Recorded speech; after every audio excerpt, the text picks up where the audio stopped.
Salut à tous, le journal du foot de ce mercredi 17 août. Le penalty gate entre Neymar et Kylian Mbappé fait beaucoup parler également au Brésil. Pour le moment, les deux stars du PSG sont encore loin d'être réconciliés. Le journaliste brésilien de TNT Sport, Marcelo Bechler, très proche de Neymar, a donné de nouvelles informations. Mbappé s'attendait visiblement à voir l'équipe jouer pour lui cette saison, ce qui aurait déplu à plusieurs joueurs.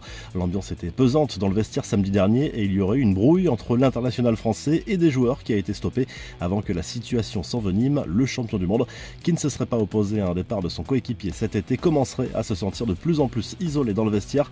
Cristiano Ronaldo va sortir du silence dans un message posté sur les réseaux sociaux en réaction à un commentaire d'un compte fan. La star de Manchester United a promis de donner sa version sur le mercato en cours, alors que son nom est associé à de nombreuses rumeurs de départ. Vous saurez la vérité quand une interview qui aura lieu dans quelques semaines. Les médias ne racontent que des mensonges, a lâché l'international portugais.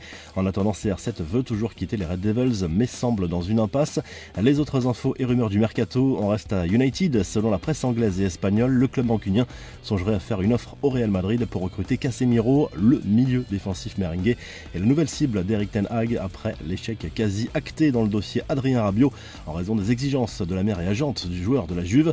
Le montant de l'offre envisagée serait d'environ 60 millions d'euros et en raison de son début de saison catastrophique, Manchester United va probablement recruter encore. En quête d'un ou plusieurs attaquants, les dirigeants du club anglais s'intéresseraient à Moussa Dembélé, l'attaquant de l'OL, barré par Alexandre Lacazette, pourrait se laisser tenter par une nouvelle aventure en Première Ligue. Du côté du PSG, l'opération à dégraissage fonctionne malgré quelques réticences au départ de certains joueurs. Keylor Navas pourrait rejoindre l'Italie, Thilo Kehrer a un accord avec West Ham, Idrissa Gueye, Ander Herrera et Leandro Paredes sont également très proches de la sortie. Ça s'active dans tous les sens également à Nice. Le club azuréen souhaite obtenir le prêt de l'ailier ivoirien Nicolas Pepe. En difficulté à Arsenal, la piste Edinson et Cavani ne serait pas totalement enterrée, contrairement à ce que laissaient penser les dernières déclarations du président niçois. Enfin, du côté des transferts officiels, Mbaye Niang rebondit à la JOCR. L'attaquant international sénégalais s'est engagé pour une année plus une autre en option. Les infos en bref, les barrages allés de la Ligue des Champions. Le PSV Eindhoven a ramené un bon match nul de Glasgow, 2 buts partout. La victoire de Bodo Glimt 1-0 contre le Dynamo Zagreb et du FC Copenhague contre Trabzonspor 2-1. Autre affiche ce mercredi soir, Karabakh Pilsen, Dynamo Kiev, Benfica et Maccabi Haïfa, Étoile Rouge de Belgrade. Enfin, les regrets, mais pas forcément d'excuses pour Darwin Nunez, exclu pour avoir adressé un coup de tête à Joachim Andersen lors du match entre Liverpool et Crystal Palace. L'attaquant uruguayen a promis dans un tweet de se maîtriser à l'avenir.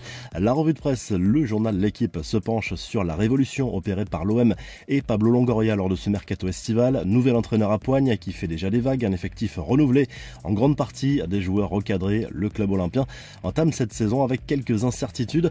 En Espagne, le journal Marca évoque cette fameuse piste Casemiro du côté de Manchester United et visiblement les Red Devils rêvent également de recruter Joao Félix. Le quotidien sportif assure par ailleurs que les deux clubs madrilènes ne sont pas vendeurs. Enfin, le Mundo Deportivo évoque la suite du mercato estival du Barça. C'est au tour de l'Argentin Juan Foyth de voir son nom être associé à celui du club Blaugrana. Villarreal exige un chèque de 42 millions d'euros pour le libérer.